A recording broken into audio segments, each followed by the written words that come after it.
লা তাবদীলা লিকালিমাতিল্লাহ। সাদাকাল্লাহু মাওলানাল আযীম। সম্মানীয় আজকের সভার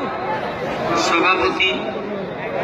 অল ইন্ডিয়া মুসলিম পার্সোনাল ল বোর্ড আয়োজিত 25তম সর্বভারতীয় কনভেনশন,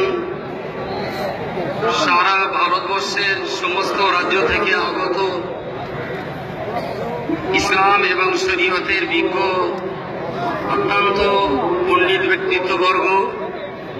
মঞ্চে উপবিষ্ট আমার অত্যন্ত শ্রদ্ধার এই রাজ্যের এবং বহির্রাজ্যের বিভিন্ন পর্যায়ের গুণীজন,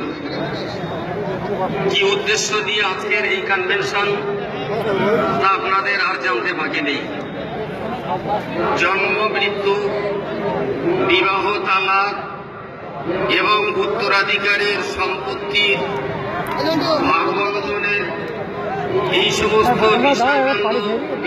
বিষয়বস্তুগুলোকে নিয়ে এ যাবৎকাল আমরা মুসলিম পার্সোনাল ল নামীয় এই সমস্ত বিচার ব্যবস্থার ভিতর দিয়ে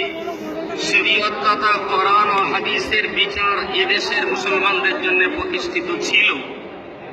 হঠাৎ করে আমাদের দেশের প্রধানমন্ত্রী মহাশয় সুপ্রিম কোর্টে হলফনামা পেশ করে বললেন, মুসলিম পার্সোনাল ল বলে আর কিছু থাকবে না, ইউনিফর্ম সিভিল কোড,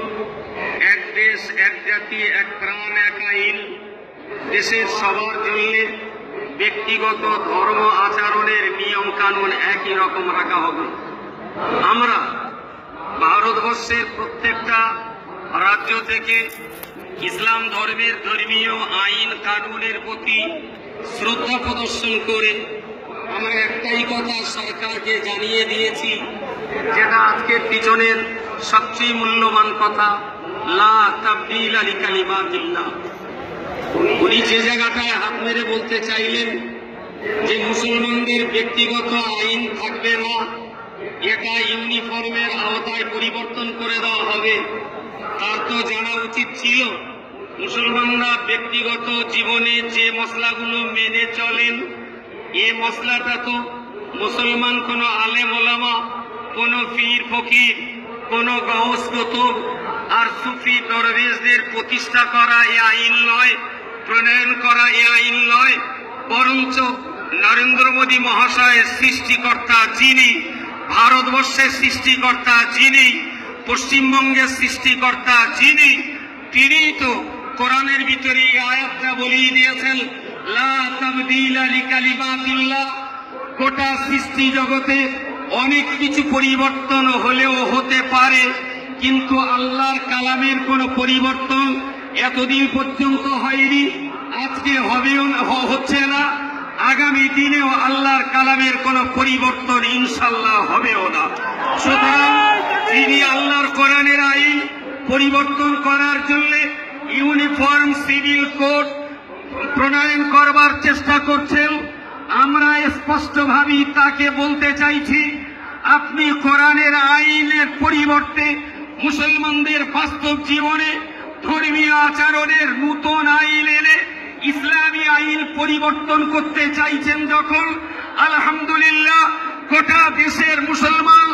যে ইমানি জজবা নিয়ে ঝাঁপিয়ে পড়েছে, আগামী দিন ইনশাল্লাহ আজকে ভারতের প্রধানমন্ত্রী আসনে যিনি আছেন, মুসলমানদের এই ঝড়ে আগামী দিনে ভারতের প্রধানমন্ত্রীত্বের চেয়ারটাই বদল হয়ে যাবে। আপনাকে অপেক্ষা করতে হবে এখন 2.5 বছরের জন্য। অত্যন্ত দুর্ভাগ্যের সঙ্গেই বলতে হয়,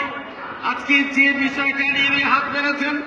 আমাদের জ্ঞানের অনেক অভাব ছিল। সর্বভারতীয় মুসলিম পার্সোনাল ল বোর্ডের বিভিন্ন স্তরের বিজ্ঞ ব্যক্তিত্বজনের কাছ থেকে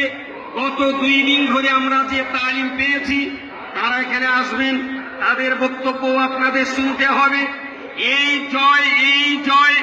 এই জয়ের পতাকা যদি শক্ত করে ধরতে হয়, একটাই দাওয়াই তারা বলেছিলেন, মিল্লাতি ইত্তেহাদ।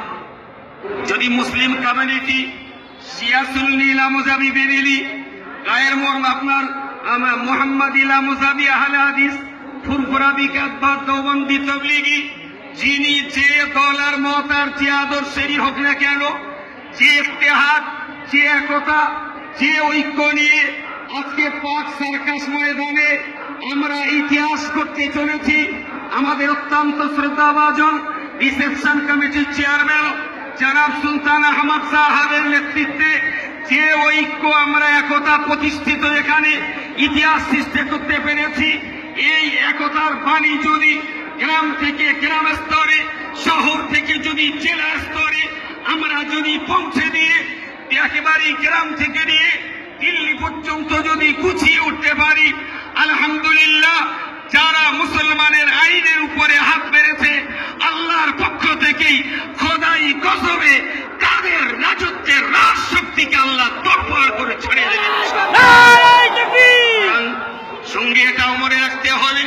মাননীয় নরেন্দ্র মোদী মহাশয়ের এটাও স্মরণ রাখা উচিত, জিটি রোডের